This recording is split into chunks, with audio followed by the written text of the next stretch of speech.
Hi and welcome. We are here for a presentation on what I wish the staff knew about parenting a child with disabilities.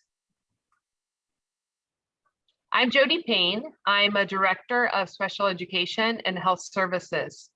I have with me Deb Williford, she is our parent liaison in our special education department, Heather Osborne as a parent ambassador, Christy Masloff, who is here as a parent ambassador, Tina Campbell, a parent ambassador, Leslie Bourne, our parent ambassador, and Carisha Kim, our parent ambassador. What are parent ambassadors?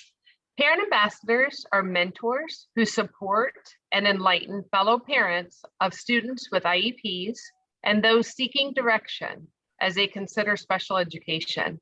They bring experience and perspective as a parent of children with disabilities to encourage collaboration between parents, students, and school personnel.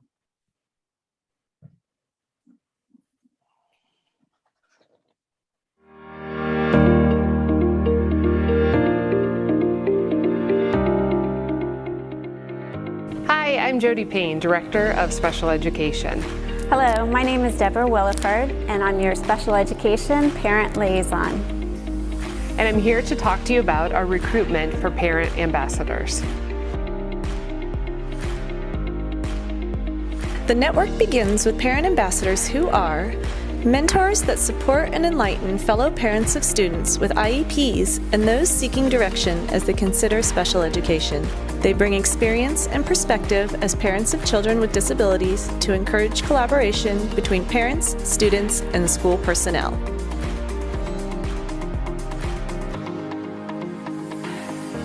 My name is Leslie Bourne. My name is David Choi. Christy Masloff. Lori Magulak. And I am a parent ambassador. I'm a part of the parent ambassador team. And I'm a parent ambassador. And I'm a parent ambassador with Poway Unified School District.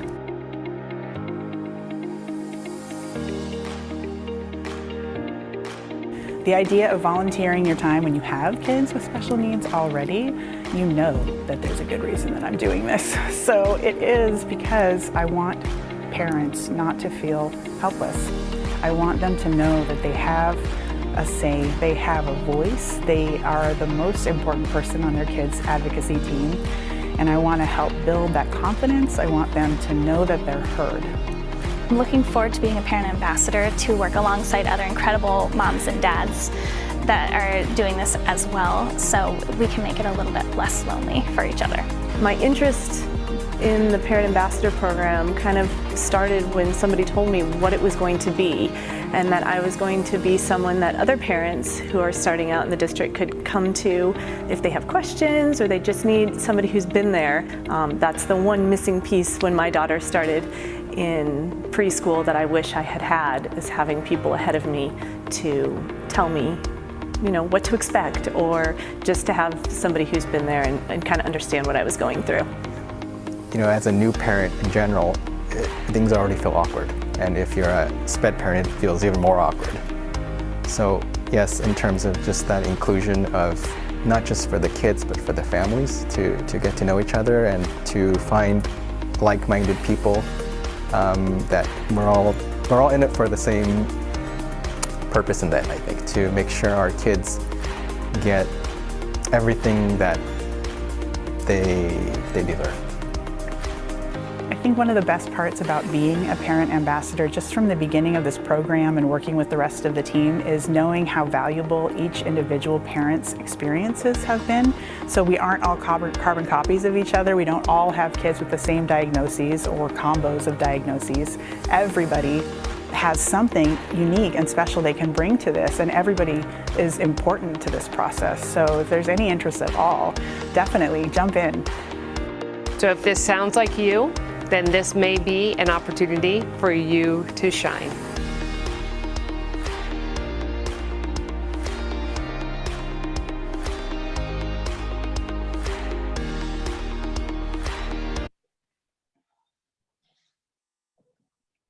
Parent ambassadors.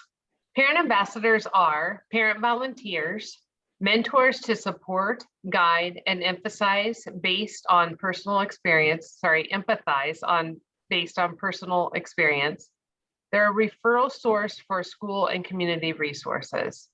Parent ambassadors are not special education advocates, crises counselors, medical professionals.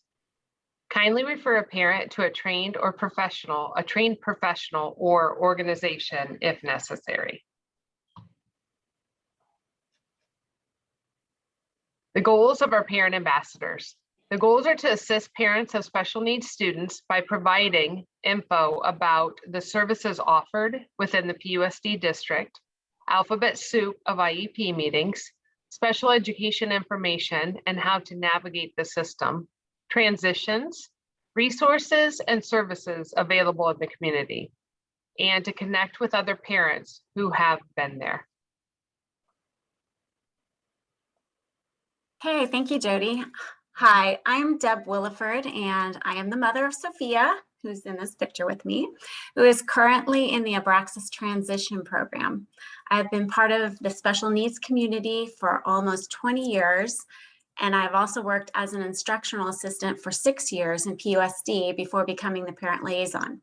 Before we get to the heart of our presentation, I've been asked to briefly go over my role in relationship to the Parent Ambassador Program. Next slide. There has been a question as to what is the difference between the parent liaison role and the parent ambassador's role. One main distinction is that I am a district employee and the parent ambassadors are volunteers. The vision was to scale a portion of my role as a liaison to each school site so there are more opportunities to meet parent needs. Jody just covered some of the parent ambassador roles, and so some of my roles at this time include supporting the parent ambassadors by facilitating introductions and collaborative work relationships at the school sites. So basically, we are inviting the staff to learn about our mission as PAs, and also in return, the PAs learn how things are done at their school sites by getting an overview of the staff, types of classes, services, and resources. I also oversee family inquiries and refer them to the appropriate parent ambassador, resource, or special education department representative. So one of the ways in which we're doing this is through our webpage. We have a Get Connected button for parents to make requests. I then filter the request so that it gets to the school site parent ambassador or directed to a parent who's more familiar with that type of request that is being asked. I also coordinate training opportunities for our parent ambassadors and parent community, and providing some promotional materials and resources to be distributed in the community. Basically, I am very grateful for this opportunity to be a part of the parent network. And I want to give all the credit to the parent ambassadors because this program is only possible because we have an amazing group of parents who are dedicated to giving their time and sharing their experiences to help other parents on their journey in special education. So I'm excited to introduce our first parent ambassador on our panel today, Heather Osborne, to talk about what we wish staff knew about parenting a child with disabilities. Heather? About this time 9 years ago, the daycare facility that had been caring for Derek for almost 2 years referred us to our then school district for a speech evaluation. Little did we know how life-altering that evaluation would be. By the end of May, we were told that Derek was likely autistic. By the end of August, we were moving to Poway specifically for Poway Unified Special Education Program. The best way I can describe that year is being thrown in an open ocean, not knowing how to swim, told to teach myself how to swim, pick a direction, and hope I find land. Next slide. After 9 years, I've had time to reflect on what I wish I'd known. I've devised this strategic plan or roadmap for other parents finding themselves thrown in that open ocean. I've intentionally committed a slide crime here with too much text and small font. What I want this audience to take away is that education is only one aspect of the journey that parents like myself are on. Depending on our child's severity and age, there are potentially 3 other paths we're navigating, and those are only the ones I know of so far. I anticipate revising, adding to, and sharing the details of this plan through the Parent Ambassador Program and the Community Advisory Committee. So keep an eye out.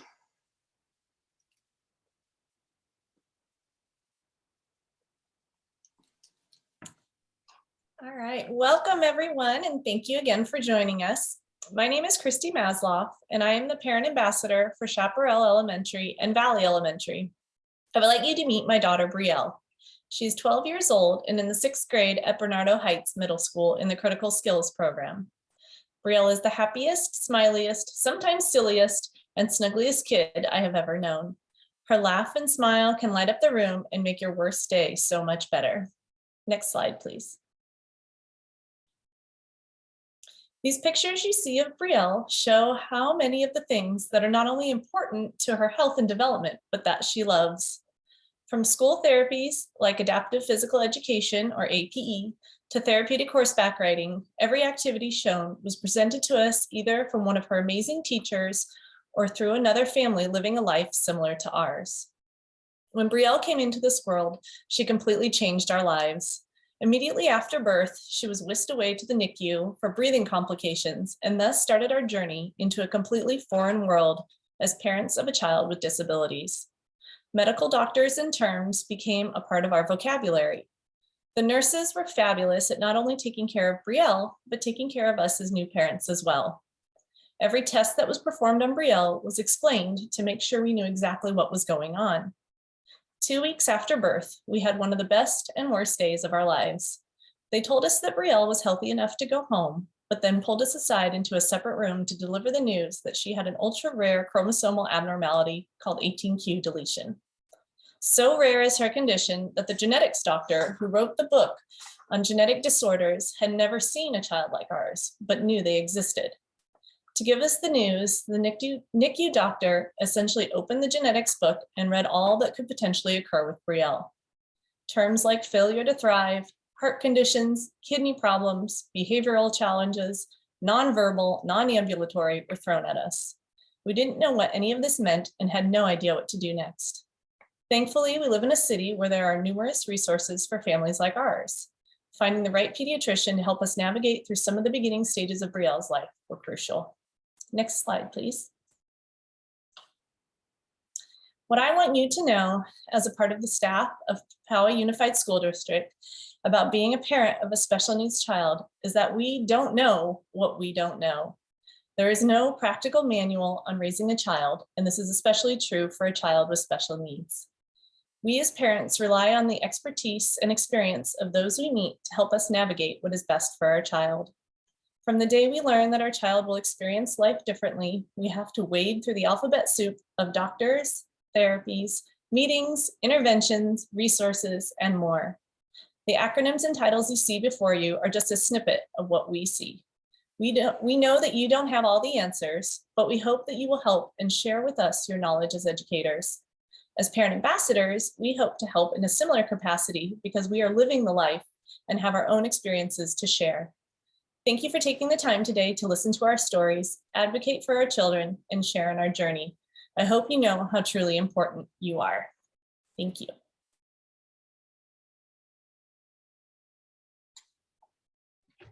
Hi, my name is Tina, and I'm the parent ambassador at Oak Valley Middle School. My son Michael was diagnosed with a developmental delay at 10 months old and is now an 8th grader with speech and learning disabilities. Michael's a twin who loves sports and video games just like many 8th grade boys. He likes to text and FaceTime with buddies, but he still needs help writing and editing every message.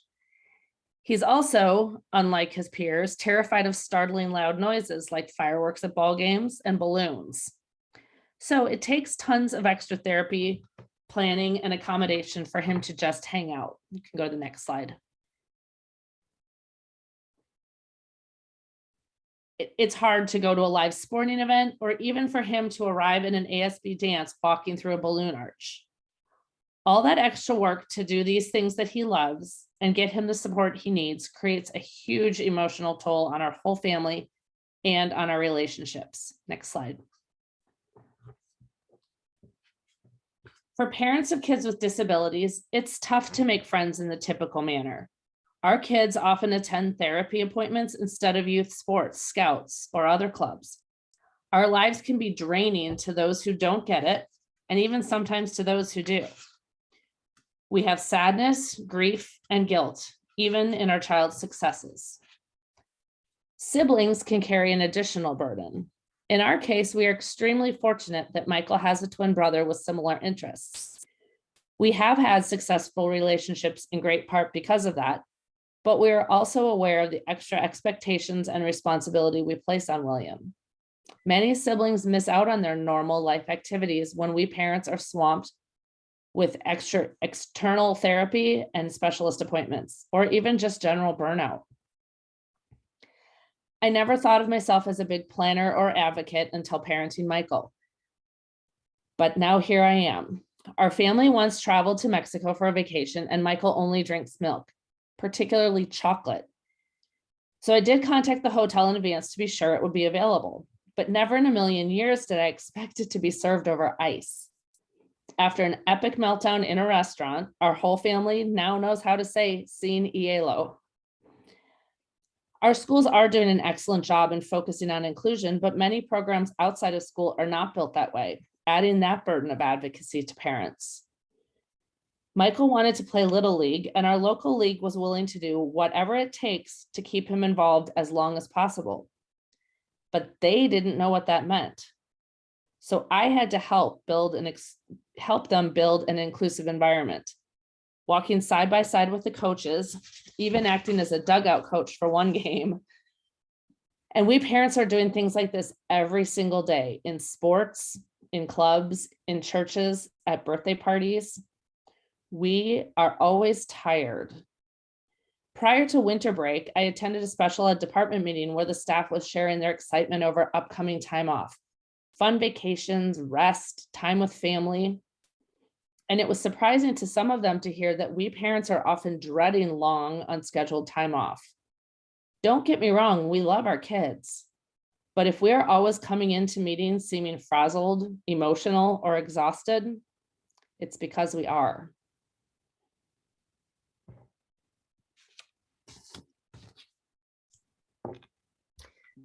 Ooh, Tina's gets me every time. That topic is real. Anyways, hi everybody, I'm Leslie Bourne. I'm the parent ambassador for Garden Road Elementary School, Design 39, and Painted Rock Elementary School.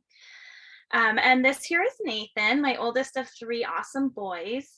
He is 7 years old and he is in full inclusion first grade at Garden Road. And the start of his life sounds a lot like Christy's daughter, Brielle, where we just kind of had to hit the ground running and we didn't know it was coming. But his story will help me articulate some things I wish staff knew as a parent of a disabled child, especially in the full inclusion setting. Next slide, please.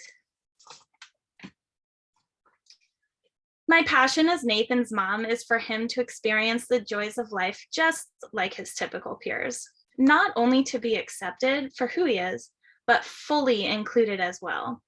Since being on our full inclusion journey for the past 3 years, there are 4 main things I would like the staff to know from my perspective.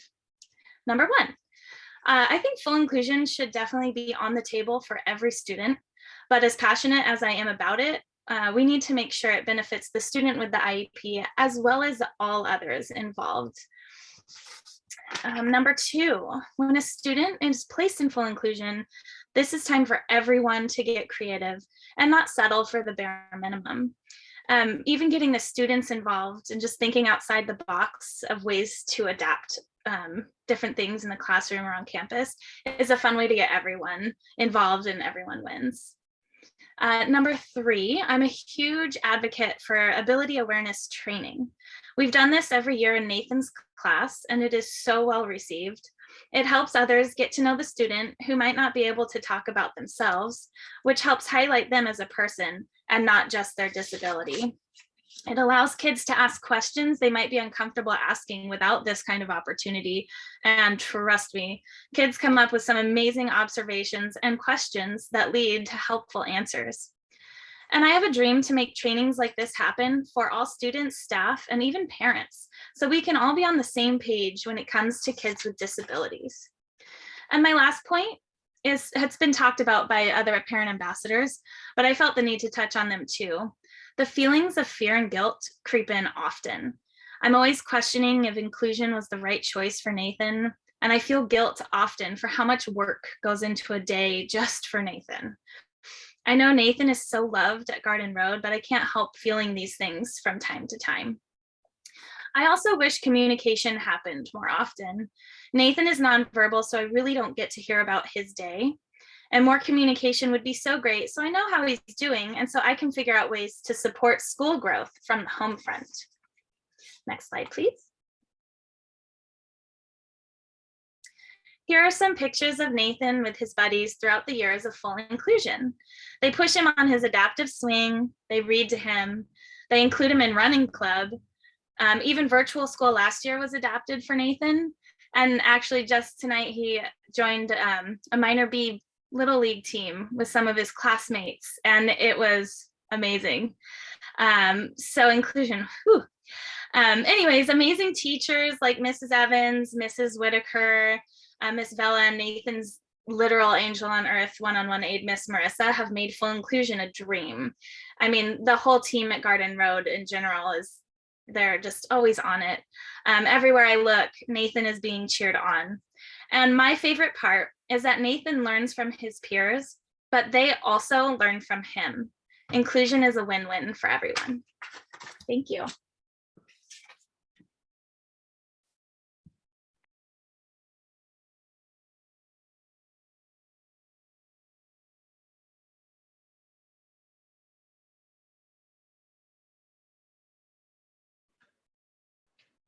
Karita, are you ready? We're not able to hear you. Hi, my name's Karita. This is my son, James. He's 8 years old and he's presently at Westwood Elementary in 2nd grade. He was actually diagnosed when he was between 3 and 4. How it happened is he was at a preschool and the teacher actually pulled me aside one day and said, you know, there might be something to this, but she goes, I'm not sure. But every time he's in class and something different happens, someone different walks in the room, he freaks out. So I was like, oh, okay. So she said, you might want to get him assessed. So that's when the whole process started. As James is my only son, I had nothing to compare it to. So that was the first shock. Next slide, please. So this is how I communicate with James. James is on the spectrum. He is very high functioning, but he has so much going on in his head that he can never hear my voice or my husband's voice. And sometimes it just makes it so much easier when I just do a visual. I don't have to repeat myself 20 times a day. He just goes straight to it. He sees it and it's as clear as day. Next slide, please. So today I'm talking about communication. Do we all know what communication is? Let me give you a definition. It is the act of transferring information from one place, one person, or a group. And there are 4 main types of communication: verbal, non-verbal, written, and visual. So what makes effective communication? There are 5 things listed, and there's probably more, but these are the 5 that I think are the most important. Number 1, positivity. Have you ever felt uplifted after talking to someone who was negative?